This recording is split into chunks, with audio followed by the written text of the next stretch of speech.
மே 31 நமது அனுதின மன்னா ஊழியங்களின் வாழ்த்துக்களுடன் இன்றைய நற்செய்தி. துக்கமும் மகிழ்ச்சியும். இன்றைய வேத வாசிப்பு எஸ்றா 3ஆம் அதிகாரம், வசனங்கள் 8 முதல் 13 வரை.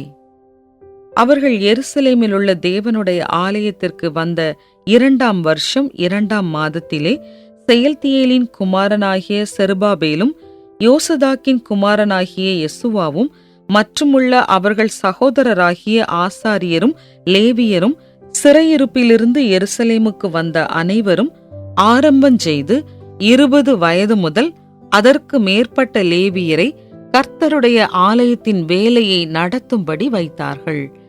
அப்படியே தேவனுடைய ஆலயத்தின் வேலையை செய்கிறவர்களை நடத்தும்படி யெசுவாவும் அவன் குமாரரும் சகோதரரும், கத்மியேலும் அவன் குமாரரும், யூதாவின் குமாரரும், எனாதாத்தின் குமாரரும், அவர்கள் சகோதரராகிய லேவியரும் ஒருமனப்பட்டு நின்றார்கள். சிற்பாசாரிகள் கர்த்தருடைய ஆலயத்திற்கு அஸ்திபாரம் போடுகிற போது இஸ்ரவேல் ராஜாவாகிய தாவீதுடைய கட்டளையின்படியே கர்த்தரை துதிக்கும்படிக்கு வஸ்திரங்கள் தரிக்கப்பட்டு பூரிகைகளை ஊதுகிற ஆசாரியரையும் தாளங்களை கொட்டுகிற ஆசாபின் குமாரராகிய லேவியரையும் நிறுத்தினார்கள். கர்த்தர் நல்லவர், இஸ்ரவேலின் மேல் அவருடைய கிருபை என்றும் உள்ளது என்று அவரை புகழ்ந்து துதிக்கையில் மாறி மாறி பாடினார்கள்.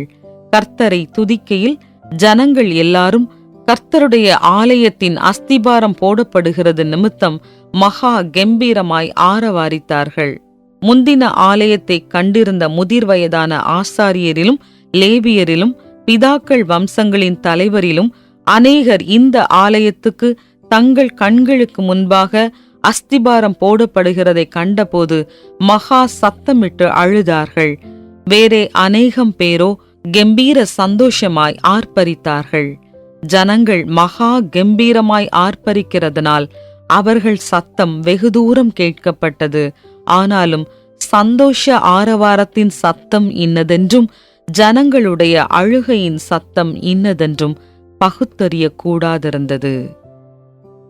குறிப்பு வசனம்: சந்தோஷ ஆரவாரத்தின் சத்தம் இன்னதென்றும் ஜனங்களுடைய அழுகையின் சத்தம் இன்னதென்றும் பகுத்தறிய கூடாதிருந்தது.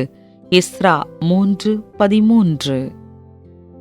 ஏஞ்சலாவின் குடும்பம் 4 வாரங்களில் 3 பேரை இழந்ததால் சோகத்தில் தள்ளாடியது.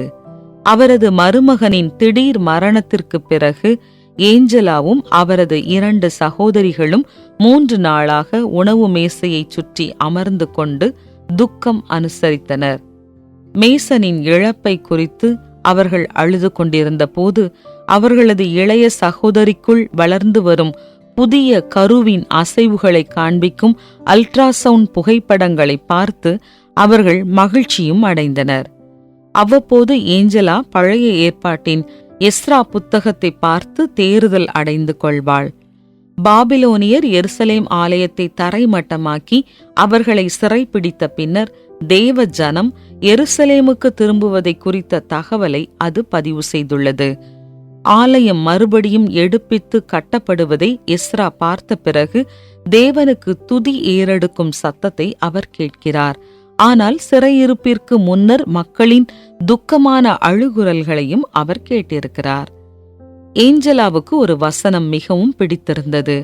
ஜனங்கள் மகா கெம்பீரமாய் ஆர்ப்பரிக்கிறதினால் அவர்கள் சத்தம் வெகு தூரம் கேட்கப்பட்டது. ஆனாலும் சந்தோஷ ஆரவாரத்தின் சத்தம் இன்னதென்றும் ஜனங்களுடைய அழுகையின் சத்தம் இன்னதென்றும் பகுத்தறிய கூடாதிருந்தது. அவள் ஆழ்ந்த துக்கத்தில் இருந்தாலும் அங்கிருந்தும் மகிழ்ச்சியை அனுபவிக்க கூடும் என்பதை அறிந்து கொண்டாள். நாமும் நமக்கு நெருங்கியவர்களுடைய இழப்பை குறித்து துக்கம் கொண்டாடலாம். அப்படியென்றால் அவர் நம்மை அவருடைய புயங்களுக்கு நடுவில் அணைத்து சேர்த்து கொள்வார் என்று நம்பி நம்முடைய துக்கங்களை மகிழ்ச்சியோடு கூடிய தருணங்களோடு அவரிடத்தில் வெளிப்படுத்த கடவோம். வேதனையையும் மகிழ்ச்சியையும் ஒரே நேரத்தில் அனுபவிப்பதை குறித்து நீங்கள் என்ன எண்ணுகிறீர்கள்? நீங்கள் இன்று மகிழ்ச்சியை எவ்விதம் பரப்பலாம்? அன்பான தேவனே, இந்த உலகத்தில் நாங்கள் பாடுகளையும் வேதனைகளையும் அனுபவிக்கிறோம். நம்பிக்கைக்காகவும் சமாதானத்திற்காகவும் உம்மை நோக்கி பார்க்கும் போது எங்களுக்கு மகிழ்ச்சியை வாய்க்க பண்ணும். ஆமென்.